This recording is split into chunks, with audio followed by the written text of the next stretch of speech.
0271, United States v. Clark. Mr. Newton, whenever you're ready. May it please the court. I'll begin with the vagueness issues in this case, which affect all of the charges and all of the convictions. At the outset, I think it's important to set forth the fundamental principles governing this court's vagueness analysis, principles that have been clarified recently by the Supreme Court in Johnson in 2015 and Davis in 2019. First, there are three distinct bases for the void for vagueness doctrine under the Due Process Clause when a federal, as opposed to a state, statute is being challenged. First, the need to provide fair notice to ordinary persons. Second, to prevent arbitrariness by police and prosecutors and judges and juries. And third, and this one does not apply to state statutes, it only applies to federal statutes. Third, the need to make sure that the separation of powers doctrine is respected by a court. All three matter. Fair notice has traditionally gotten the most attention, but after Davis, the court said, the majority in Davis said that separation of powers is a twin pillar of fair notice. And previously, the court said that the need to avoid arbitrariness was an equal consideration to fair notice. It's also important not to mix the First Amendment vagueness case law, which is not at issue in this case, with the due process case law. Second, a court must apply a significantly more demanding vagueness analysis to a criminal statute, especially one like these that resulted in felony convictions in terms of imprisonment, much more so than a civil statute or an administrative regulation. Third, a criminal statute is void for vagueness if it lacks, quote, any ascertainable standard for inclusion or exclusion for conduct within its scope, or put another way, lacks a core meaning. That's the language of the statute, not what a federal agency or the Department of Justice has to say about it, and not what's in the legislative history. The plain, unadorned language of the statute is what matters. Fourth, there's a qualitative difference between a merely ambiguous statute and an outright vague statute. If it is a vague statute, then none of the tools of statutory interpretation can be used. Legislative history is irrelevant. What an agency says is irrelevant. To use Justice Gorsuch's words for the majority in Davis, it is a nullity. It is void ab initio. It was stillborn. It never came out of Congress, and that's how the court needs to treat these three statutes. Fifth, in deciding whether a criminal statute's language puts a particular defendant on fair notice, a court needs to apply an objective standard, an ordinary person, reasonable person standard, not a subjective standard that looks to a particular defendant's knowledge or training or the particular circumstances of a case, at least when, as I am doing, challenging statutes for lacking a core meaning or lacking any appreciable, any standard that distinguishes what's within and without the statute. Sixth, whether a criminal statute may clearly prescribe some types of conduct does not mean that it is not vague. Justice Scalia's opinion in Johnson made this very clear. The key is, does the statute have a core meaning? Does the statute have an ascertainable standard for inclusion or exclusion? Seventh, a criminal statute's scienter provision does not matter, does not save it from being vague if it lacks a core meaning or lacks the type of ascertainable standard for inclusion or exclusion that I talked about. And finally, desuetude in the enforcement of a criminal statute is the hallmark of arbitrariness, one of the three distinct bases for the void for vagueness doctrine. Now, applying these fundamental principles to the statutes at issue in this case, one, the Honest Services Statute, two, the provision of the Commodity Exchange Act that prohibits fictitious sales and the reporting of prices that are not true and bona fide, and then third, the combination of the Commodities Exchange Act and the administrative regulation promulgated by the Commodities Futures Trading Commission, Section 180.1, which all underlie the insider trading charges. All of those provisions fail under the void for vagueness doctrine I have just articulated, based upon Supreme Court decisions that have been clarified in 2015 and 2019. I'll start with the honest services statute. The Supreme Court's 2019 decision in Davis made it very clear that a vague law is no law at all. It is void ab initio, and a federal court cannot and should not interpret that statute to save it. It should strike it down and So what do we do with Skilling? Skilling is inconsistent with Davis. It's not just inconsistent, it's undermined. Right, but that's an argument for the Supreme Court, not for us. I respectfully disagree. The Supreme Court has said when a subsequent precedent casts some doubt on a prior precedent, you leave it up to the court. Here's what Skilling said. When you're faced, first of all, they never addressed whether it was a vague statute. They intentionally avoided that under the constitutional avoidance doctrine. Davis requires the court to first, as a threshold matter, address whether a statute is vague. The constitutional avoidance doctrine cannot be applied anymore to a vague statute after Davis. That's putting the cart before the horse. If a statute... Right. You're arguing that Skilling is inconsistent with later case law in terms of its reasoning, but Skilling remains a precedent of the Supreme Court. It remains to be cited by the Supreme Court. How can we ignore it? It was cited in Percoco. Right.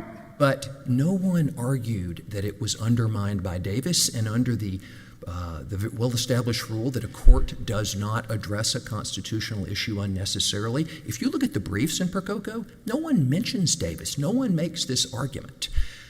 There is no way to read Davis except if a statute... But the point is the Supreme Court's treating it as a precedent of its court. How can we, as an inferior court, not do the same? The court was never presented with the question I'm asking you to decide. But our court, in 23, relied on Skilling's interpretation of honest services. The court was not presented with the argument I am making. This is an issue of first impression. Davis says if a statute is vague, it never was a constitutional statute. You're essentially saying Skilling treated the vagueness argument in one way. Davis treats a vagueness argument in a different way. But the point is Skilling addressed the vagueness argument. It just addressed it in a way that you don't like. Well, Davis said it would violate the separation of powers doctrine to interpret a vague statute to try to save it using the constitutional avoidance doctrine. Davis said that. That's exactly what Skilling did. So to rely upon Skilling would itself violate the separation of powers. Let me ask it this way. Is there any federal court in any jurisdiction that has held that Skilling is overruled? No, but I've not found one that's been presented with this argument, and I've looked. I think this is an issue of first impression in any court. But I repeat, you've got to look at what a 5-member justice majority opinion said, that it would violate the separation of powers doctrine to apply the constitutional avoidance doctrine to a vague statute. The key in Skilling is they did not address whether it was vague. Justice Scalia did, and subsequently Justice Gorsuch has said it's vague. But the majority in Skilling never addressed it. They intentionally avoided it under a doctrine that is violating the separation of powers doctrine. I want to now turn to the Commodities Exchange provisions, Commodities Exchange Act provisions. So we have two different provisions at issue. One is a portion that criminalizes fictitious sales and failing to report a price that is not true and bona fide. The statute defines neither provision, unlike some of the other provisions that are defined. It is not disputed that no one since first of all, the statute has been on the books since the mid-1930s, since the New Deal. The government does not dispute that no one has been prosecuted criminally for the fictitious price provision since 1978, and in that case, a federal district judge struck that statute down as vague. The government never appealed it. The government has never prosecuted anybody except Mr. Clark and his co-defendants in 2022 for this. That's dissuasive. That is the Classic example of that. The other provision, to my knowledge, and the government doesn't dispute me, has never been the basis since the 1930s for a criminal prosecution. The terms fictitious sale and true and bona fide price, they're not defined in the statute, they're not defined in the common law, there is no common sense meaning, there is no industry meaning that is long-standing. The only meaning is what the Commodities Futures Trading Commission has said about it in administrative decisions and on their glossary on their website. It's not even in a CFR provision. The government says that gives meaning to it. I disagree. That the Supreme Court has made it clear you don't define any statute, criminal or civil, but especially not a criminal statute, by what an executive branch agency says about it. And moreover, the government's reliance on dictionary definitions, as my reply brief shows, that only makes things more confusing. The words fictitious and the word true and bona fide completely go in the opposite directions. There is in the definitions. That's not resolving anything. Moreover, even if you go with the definition adopted by the Commodities Futures Trading Commission in the N. Ray Collins case, which is what's been cited again and again and again since the 80s, one of the leading commentators, Professor Markham, who has written the lengthy treatise, the leading treatise in this area, cited by the government in their brief as well as in my brief, says that is a, quote, completely unintelligible standard that invites arbitrary enforcement. I cite that in my reply brief on page 15. The government also cites legislative history, which shouldn't be relevant, but let's assume it is. They cite two floor statements of individuals, senators in the 1930s. That, even if legislative history could be considered, that's not the kind of legislative history that is going to save a vague statute. My final vagueness challenge is to the combination of the statutory and regulatory provisions supporting the insider trading charges in this case. They are vague in view of all three of the reasons that underlie the void for vagueness doctrine. First, definitely at the time of the alleged offenses, and still today, the provisions do not give an ordinary person fair warning of criminal liability. Two, they encourage arbitrary enforcement. This statute has been on the books since 2010. The government acknowledges this is the first case they have ever brought criminal charges against somebody for insider trading in the commodities context as opposed to the securities context. And third, the relevant provision in the statute that Congress passed doesn't say anything about insider trading by an employee of a brokerage. It specifically addresses insider trading by government officials. It addresses insider trading by commodities exchange employees and people who get information from those classes. It says zero about brokerage employees like Mr. Clark. I'm not brokerage employees, sorry, trading companies, Mr. Clark, or brokerage companies. You have to peel layer after layer after layer to get to the legal basis for the government's theory of prosecution here. It's not in the statute. It's not even expressly in section 180.1. It is in the Commodities Futures Trading Commission's interpretation after having publicly said repeatedly for many years, we're not even sure how insider trading works in the commodities versus the securities context. This cannot be fair notice. It's delegating to an administrative agency to fill in the gaps in a criminal statute, and it is something that has encouraged arbitrariness.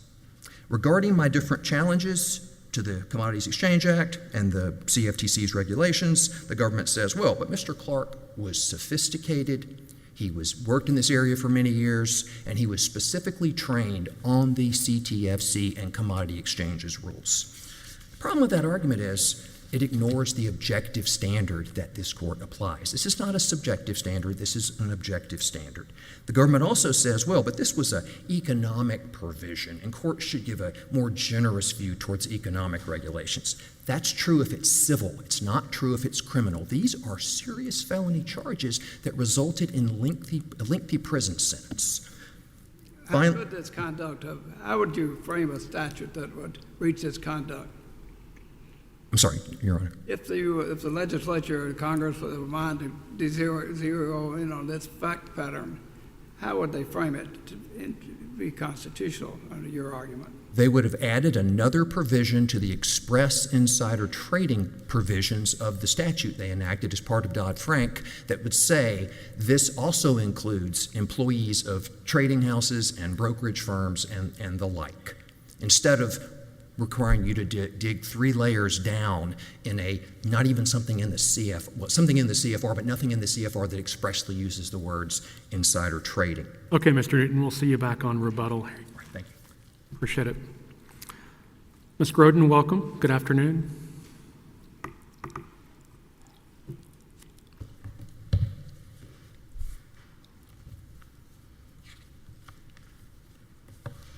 Good afternoon, and may it please the court. My name is Claire Groden on behalf of the United States.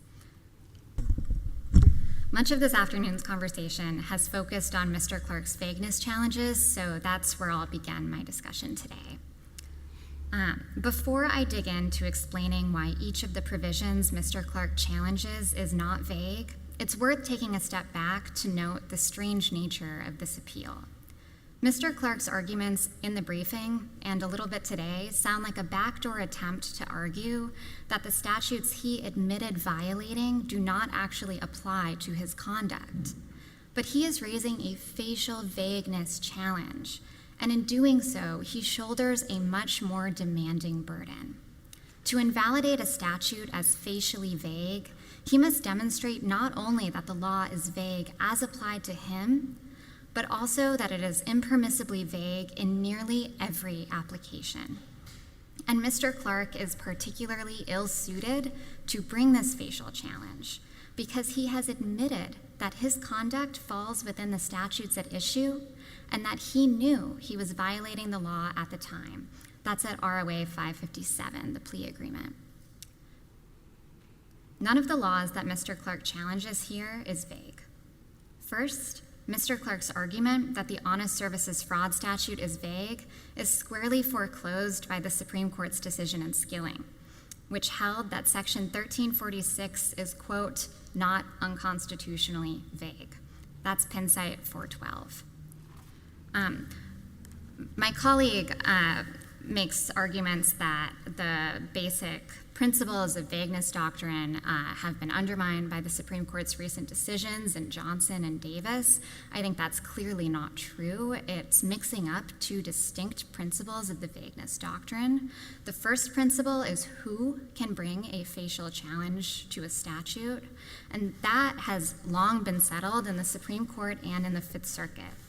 The statute must be vague as applied to the challenger for the challenger to bring a facial challenge. This court has endorsed that reading, most recently in Westbrooks and in Thomas. Johnson does not undermine that principle. The second principle that Johnson does speak to is what makes a statute facially vague. And Johnson says, well, it might be the case that a statute doesn't have to be vague in every single application. A few clear corner cases of application of the statute won't save it from vagueness. Those are 2 distinct principles.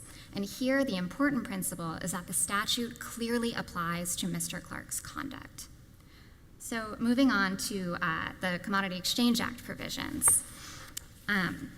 Section 6CA prescribes fictitious sales, which are sales that look like legitimate arm's-length sales, but are really designed to negate market risk and price competition. That meaning comes from ordinary tools of statutory interpretation. We look at dictionaries, as the Supreme Court tells us that we're allowed to in the context of vagueness challenges. Rose v. Locke, Williams both tell us that. And it comes from looking at the neighboring terms in the provision. Wash sales and accommodation trading, both terms known in the industry that describe types, very specific types of trades that are real, they are executed on the market, but they negate market risk and price competition. Can we talk a little bit about the facts of this case in particular and why they fall within the fictitious sale? Do I understand correctly that it's essentially that rather than going to the market to purchase securities for the client, they found a seller with specific shares and therefore did not get him the best price, did not get the client the best price? Is that essentially the theory? So the theory here, and I'm happy to dig even more into this, the theory here is that Mr. Clark conspired with his broker, the same one he was receiving kickbacks from, to pre-select the counterparty for each of Mr. Clark's employers. Right. In other words, normally you're supposed to go to the market and get the lowest price for the buyer possible, and they didn't do that. That's right. Exactly. And it might be helpful here to think about what a normal block trade looks like, which I found helpful to learn about when I was thinking about this conduct here. So in a normal block trade, what happens is an institutional trader that wants to engage in a block trade will call up their broker, state the terms that they're looking for, and then the broker will shop around that block trade to the broker's client book. Find a good counterparty who's willing to engage, they'll negotiate the terms, they'll execute the block trade, and then report it on the open market. Now, usually when the broker is shopping out that block trade, he's doing so anonymously. The other clients don't know whose block trade that is because the mere knowledge of the identity of that institutional trader is enough to potentially move the market. So let's look back to what happened here. Mr. Clark would call up Mr. Webb, the broker, and then Mr. Webb would take every single one of those block trades, not to his client book, but exclusively to Peter Miller, their pre-selected counterparty, a trader based in Puerto Rico. And when Miller received that call, he knew that those trades were coming from Company B, and he knew that those trades were his. He knew that Company B was a captive counterparty to those block trades. He had carte blanche to name the terms that he wanted and to make corresponding trades on the related markets to ensure that he could make a profit, which he would then split with Mr. Clark secretly. In other words, is the idea that he could charge a higher rate than the market might otherwise bear. Exactly. So as I was saying, our understanding of fictitious sales is derived from ordinary terms of statutory interpretation, and that is how the CFTC and federal courts have interpreted the statute for nearly 40 years. Now, I understand my colleague was saying that, of course, the court can't defer to the CFTC's interpretation of fictitious sale, and we are not asking for deference to an agency interpretation here. But we do think that it's relevant that for the past 40 years, the CFTC and federal courts have consistently interpreted the statute in the same way that I'm advocating here today. That means that the market was on notice that if you engage in a transaction that appears legitimate but is in fact designed to negate market risk and price competition, you are at risk of at least civil enforcement under the fictitious sale provision. You are on notice that that action is unlawful. I mean, aren't we simply just talking about fraud about price? I mean, I realize it comes with a lot of interesting baggage, but at bottom, the government's theory is there was fraud about the price. Fraud about the price. About the price. Well, we don't believe that we have to prove that the price itself was outside of some sort of reasonable range. What the statute is aiming at here. Just to simplify, I'm just saying there's a representation, at least implicit and not explicit, that I will get you the best price possible, and in fact, that wasn't done. There's a representation that Mr. Clark would represent his company's interests fairly in these trades, and that he actually wasn't. One way to look at it is that Mr. Clark was on both sides of the deal. Right. He was pretending to represent Company B, but in fact taking a cut of the counterparty's profits. So I'll turn now to Section 9.1, the insider trading provision, unless there are further questions on fictitious sales. So Congress borrowed the language of Securities Exchange Act, Section 10B, in enacting Section 9.1 in the Commodity Exchange Act. And in doing so, it carried with it that law's old soil of nearly a century of judicial interpretations, as well as the common law of fraud and deceit. Under the Supreme Court's decision in O'Hagan, courts have interpreted Section 10B to prohibit the misappropriation of inside information in violation of a duty of loyalty to the source of that information. O'Hagan is on all fours with Mr. Clark's conduct here. He misappropriated his employer's information to benefit himself in violation of his duty of loyalty to his company, Company B. So if the court has no further questions, the government asks the court to affirm, and for the reasons stated here and in our brief, Thank you. Thank you, Ms. Groden. We appreciate it. Mr. Newton, you have 5 more minutes. Thank you. I want to begin with Judge Ho's question. The record does not reflect that there was any price fraud. The record reflects that there were kickbacks. There were payments from brokerage Mr. Clark for steering business to that brokerage. But this was not, there's nothing in the factual stipulations in the plea agreement which say this was price fraud. This was a kickback. So I disagree with any position the government may be taking that there was price fraud as opposed to not reporting any definition. I'll just look at record at 556. Defendant understands that the trades were not offered to the market, but were instead offered to predetermined counterparties. Well, that's correct of any block trade, Your Honor. Block trades are off the market. They're outside the pit. They're intentionally outside the pit. Block trades are not in the pit. That's the whole point. But they're not predetermined counterparties. No, but there is no proof that the price negotiation that went into this was in any way cheating the company of money as opposed. I think I'm looking at the plea. I mean, I don't know if there was evidence, but it was pled. But pled that he did it outside of the normal market forces. But a block trade is outside of the normal market forces. That's the whole definition of a block trade. It's in my brief at some place. So why did he plead to unlawful prearranged trades? Because he, according to the Commodities Futures Trading Commission, engaged in what they define as a fictitious trade. But it's not. It cuts against the plain language of fictitious to begin with, and it's simply not. It's a theory that doesn't make any sense in the block trading world. But the point is, he was trained on the Commodity Future Trading Commission administrative proceedings. It doesn't matter because this is an objective standard. But the question of void for vagueness and non-delegation, the definition is not, it's vague. It doesn't have any kind of common sense meaning. It's buried in what some administrative agency says it means and in a nonsensical way. Now, to the extent the government's saying, well, you're challenging the sufficiency of the evidence. No, I'm not. I'm simply pointing out that this doesn't make any sense. It's all part of my vagueness challenge. It cuts against the core definition of it, or the dictionary definition of it. It cuts against the common sense definition of it. It's simply a vague statute. What's the relevance of the defendant's conduct in relevant conduct, and as to the suggestion that there's no criminality attached to this? And if I'm engaged in surreptitious trades, he hands it off to relatives. He hides, he ducks.